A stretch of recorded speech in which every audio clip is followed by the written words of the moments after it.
Please be advised there are spoilers ahead related to the property being watched and or discussed. Hello, welcome. Thank you very much for clicking play on this video. And if you are a returning subscriber, thank you for watching this video. And if you're new here, my name is Asha. This is Asha Media TV, where I like to watch, react, and share my 2 cents about 2 particular properties related to sci-fi and fantasy. One of which is Supernatural. And so in this video, I am going to share with you my ranking of all 23 episodes from the 8th season. I'm past the halfway mark, people. I'm past the halfway mark. But anyway, I'm going to very much change up the style, the structure of my ranking videos because let's be honest and let's be real. I'm lucky if I get 100 views on my ranking videos related to Supernatural for a variety of reasons. I know some of you take issue with the fact that I do ranking videos, and I'm going to continuously repeat that this is just a personal pet project, and there are a tiny handful that do appreciate what I gotta say in terms of my 2 cents about the whole season before I dive into a new season of Supernatural. So what I'm going to do to just simplify things, I'm going to keep things very casual, very informal. And I'm going to start with no longer putting up like a voiceover and extra image and footages and stuff like that. And you know, background music. I'm just going to turn my chair like this right now. Okay. Lean back. And I'm just going to start with telling you the ranking number, the name of the episode, right? The episode number, and the title. And by the time I reach number 1, I will then give you an idea why I chose that particular episode at number 1. And then I will finish off things with my summary thoughts about season 8, as well as predictions about season 9. Okay? I think that's simple, easy peasy. So if you've got your list of the episodes ranked out already and want to compare, let's go for it. Okay? I'm just going to have a bit of fun reading out the title of each episode. With, you know, it was the way I talk and whatever voices and stuff that may come out spontaneously, just for the sake of not making it sound too rushed. Okay? Let's go. Let's do it. So on the screen there, I will put up the thumbnail related to that reaction video. Let's go, people. Starting at number 23, episode 15. Man's best friend with benefits. Okay. At number 22, episode 3, Heartache. At number 21, episode 5, Blood Brother. Benny the Blood Brother. At number 20, episode 4, Bitten. Your favorite episode of the whole season, I bet. Huh? Episode 19. No, at number 19. Episode 14, Trial and Error. And number 18, episode 9, Citizen Fang. At number 17, episode 13, Everybody Hates Mr. H, a dude from the Second World War. I still won't say his name. This video goes on YouTube. You know who I'm talking about. Okay? Everybody hates that person. All right. At number 16, episode 20, Pac-Man Forever. I would have liked to have given that episode a much higher ranking, but I couldn't. I just couldn't.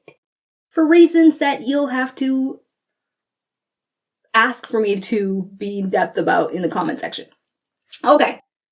At number 15, episode 16, Remember the Titans.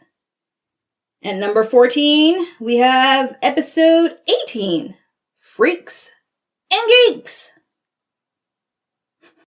At number 13, episode 11, LARP and the Real Girl. I love that. I love that episode. But I had my reasons where I couldn't put it any further. Okay. At number 12, episode 6, Southern Comfort. At number 11, episode 1, We Need to Talk About Kevin. At number 10, episode 22, Clip Show. I know that may surprise many of you, but it's there. It's at my 10th spot. At number 9, Episode 8, Hunteri Hiroshi. At number 8, Episode 2, What's Up, Tiger Mama? Or, to be exact, What's Up, Tiger Mommy? At number 7, Episode 19, Taxi Driver. Granted, it has come to my attention that there's a huge plot hole in that episode, but despite that, I like it at number 7. Okay, so at number 6, we have episode 21, The Great Escapist. I know that's surprising probably for a few of you that I'm thinking of, but I really appreciated certain aspects about that episode, especially towards the end. All right, here we're down to my top 5, leading up to my number 1 choice. At number 5, episode 10, Torn and Frayed. Quick comment on that. If it wasn't for the Amelia and Sam part, this would have been in my top 3. I love that episode for good reasons that I'm sure many of you will agree with. But the Amelia and Sam stuff just effed it up for me. Okay, at number 4, episode 7, a little slice of Kevin. Not a slice, a little slice. At number 3, episode 23, Sacrifice. It's a good episode. In fact, I can see how it could be considered great, maybe even perfect for some of you. But for me, it didn't touch a particular note I was really hoping for, and my choice at number 1 did it in spades. I'm sure you've guessed it by now. Let's see. Ready? Let's go. Continue. At number 2, episode 12, As Time Goes By. And my pick at number 1, drum roll please. Goodbye, Stranger. Episode 17. In short, that episode was 100% emotionally satisfying out of all of them this season. And I had to kind of just bring up a couple of notes. It is the only episode of this season that I've rewatched more than twice. It is the only episode of the entire series so far, obviously, that has actually inspired genuine interest to look into spin-off fan fiction stories about Meg Stiel. The whole Meg Stiel thing going on in this episode was not only so unexpected, but it was just so good. It was just so perfect. There's just something about the Meg Stiel possibilities and what they did with it, knowing that likely it couldn't continue, it wouldn't continue at that point in time. I just thought it was just so brilliant. It's like giving a really big hug to the entire Meg Stiel fan base at that point. And I feel like it was just the best hug ever. As someone who really, really was on board with hashtag Meg Stiel. And I'm serious when I say, like, after I'm done the series, because I'm scared for spoilers, I'm so going to be looking into any kind of fan fiction I can find related to people's ideas of a spin-off story with that particular angel and demon together. But aside from that, the main point from that episode that I so very much appreciated as a fan is the send-off they gave the character of Meg. How they tried where they could, based, of course, on the schedule and the medical condition of the actress herself, Rachel Miner. The fact that they were able to do what they've done in that episode, to give her an epic send-off, to give her these amazing scenes with Castiel.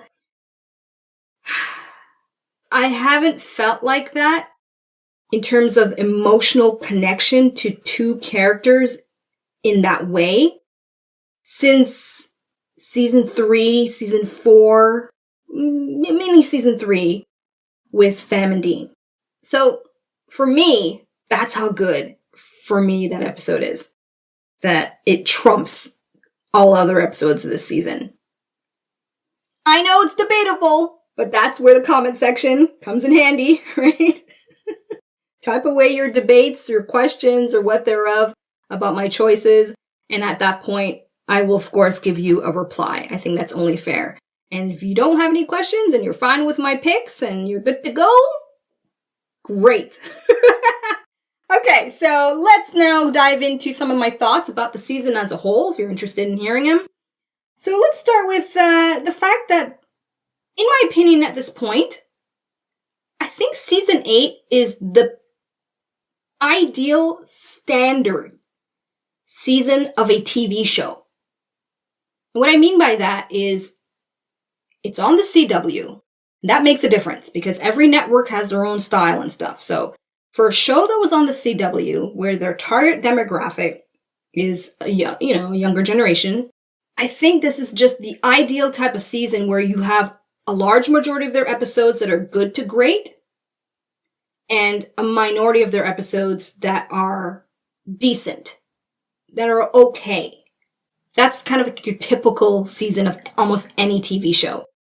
And of course, I'm aware that there are exceptions. There are TV shows that have, just back-to-back amazing seasons, A+ grade. I can think of a couple right now. But what I mean though is on an average, this season to me kind of fits that ideal. If you understand what I'm talking about. If you don't, that's okay. That's all right. All right. So, now another thing that I appreciated with this season, although it was painful in some respects to kind of watch afterwards, but it's the initiative that I appreciate. And what I'm getting at is I like the fact that in every episode, I think it's in every episode that I gathered. If I missed one, let me know. But if I'm not mistaken, in every episode, they always made the effort to tie in the Winchesters and their backstory by using flashbacks, right? So we have Dean with flashbacks of what was going on in Purgatory, leading up to what happened with Castiel, and of course with Benny.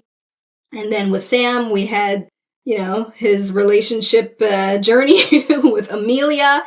And although that was painful for me to watch, I still appreciate the fact that it tied itself in every episode, so we did not lose track of the Winchester stories as a core, and everything else was happening around them.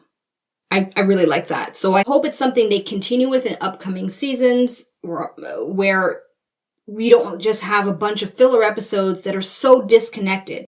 That's the key word here. That it's still somewhat associated to the Winchesters as a whole. I can only hope. Okay? So essentially, if I had to give this season an ash emoji rating, I would give it a solid 3 ash emoji. It's a very good season. And I know some of you have voiced your dissent about this season, but then again, we don't all agree for different reasons why one season is better than the other. So it's my subjective opinion at this point in time that season 8 is good. Okay, so now what happens with season 9? What am I predicting? My 2 cents worth about that. There's a couple of you that have been asking about my thoughts before I press play on episode 1 of the 9th season. All right, so I'll give you some jot notes. I'll read out some jot notes here that I have. Okay, so based on episode 23, with the angels falling, I think it's fair to say, it's a safe bet, that season 9 is going to dive in very much with angel story and lore and all that stuff, supernatural style, all right? So questions that I have, rhetorical questions are, okay, if we have all these angel souls who've fallen to earth, how's that going to impact humanity? Is this going to be the first season of Supernatural that will now kind of burst that bubble that they kind of had, where the Winchesters were the kind of this, this microcosm world with their supernatural stuff happening with them? Is season 9 going to kind of break that, where we're going to have events happening all over the world related to these angels falling, likely, right? Different parts of the world. And are they going to be possessing a bunch of bodies? Because they're going to need bodies, right? If I'm not mistaken, unless they're going to change that lore. Because I was even thinking for a second, can you imagine it's going to be, So you guys know how my imagination can go a little wild, but I was literally picturing, can you imagine? It's like these flashes of light everywhere that's just, looking for bodies, and like there's like a huge massive global panic about it. That'd be pretty interesting. And then Sam and Dean have to like come out publicly as hunters, and maybe the hunting lifestyle will be a public thing. The supernatural might be public. I'm thinking along the lines of the premise of True Blood, just so you understand why I'm connecting a possible similarity, but done in their way. Okay? If nothing like that's going to happen, don't validate that or deny that for me. Like I said, this is rhetorical, just giving you an idea of some of my thought processes, okay? Now, the main thing, though, I'm so curious about, of course, aside from Angels. So, in a nutshell, season 9, I'm pretty confident we're going to really dive in with Angels. Enough said there. But the main thing that I'm just like, ooh, okay, this could be interesting, is Crowley. So based on the feedback I've received while I'm recording this video, and I may get new feedback after this video is made public, but based on the feedback I have received, the weird Crowley monologue in episode 23 that just really took me for a loop and confused me, I got some really interesting perspectives on that, and I'm still confused. But I've come to a consensus I think some of you may agree with. So essentially, I'm going to pretty much relay one particular feedback I got that I think makes sense for me to understand what likely happened with Crowley. So before I get into that, though, let me just quickly let you know that I've been corrected, that Crowley was not fully healed at the end of at the near end of the trials, because Sam hadn't fed him his blood by hand and hadn't exorcised him, right? Just like the priest did beforehand in the videos they were watching. He hadn't done that fully. So it's fair to assume that Crowley is not fully healed. However, I think what that monologue entailed, and that's where I'm going to now dive into the way it was sent to me as a comment, was that Crowley is a person or a demon devoid of a soul. And he's been like that for a really long time. And what happened to him in that chair when his humanity was surfacing was like similar to shaking a soda can and then opening it up and kaboom, a big mess.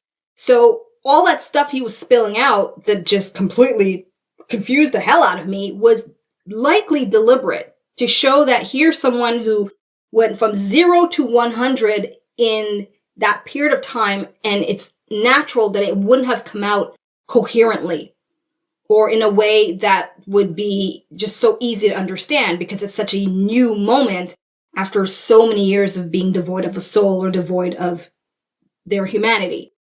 So I thought that explanation gave me a much better idea of probably what to expect with Crowley, meaning that if he wasn't fully healed, chances are there's probably some percentage of his humanity he's tapped into, and that's what that whole monologue kind of reflected. And then season 9, we may touch on the after effects of having some of that purified blood in his system. I think that's a very logical conclusion, right? Right? I don't know. But I love Crowley, I love Mark Sheppard, so anything they end up doing with him, as long as it's entertaining and fun, I'm game for. So, there you have it. That is my ranking of all 23 episodes of season 8. It is a wrap. I really am very thankful to those of you that have committed to my channel by being a subscriber and by just being honest with me wherever you could be honest and being sincere with me. Thank you very, very much again for tuning in, and yeah, I'm tuning out. Bye. Thank you so much for watching. Be sure to subscribe and check out my other videos.